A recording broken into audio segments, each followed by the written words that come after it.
I think we should go back in time just a little bit because I think people have forgotten. We quickly forget things in this country. I want to talk about the George Floyd, the Derek Chauvin case. I'm not sure if people realize that right along with this trial, at the at that point, it was Joe Biden had a 60% approval rating in his first 100 days, and that's when this trial took place. However, only 54% of Republicans found the guilty decision to be correct. Remember, Derek Chauvin uh, basically suffocated George Floyd in the streets of Minneapolis, and he was actually convicted, as opposed to the Rodney King trials in 1992, where there was no conviction.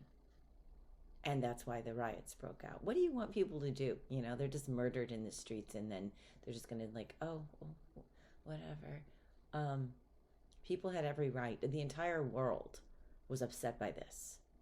And thank God somebody had the presence of mind to stand there and videotape this. 9 minutes, they suffocated him in the streets. But back to they went through appeals. Appeals. He went based on, oh, well, there were errors in the trial. And then it was, oh, well, the pre-trial publicity made a fair trial impossible. So they go to the Minnesota Court of Appeals, and then they go to the Minnesota Supreme Court. And then they went all the way to the Supreme Court. And the petition to review the case was rejected on November 20th, 2023. They were still fighting this thing up to a year ago, fighting his 22 and a half year prison sentence, which it should have been life. Anyway, how quickly things change.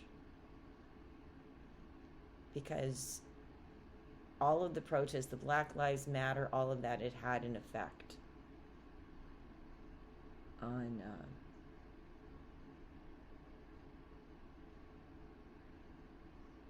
everything.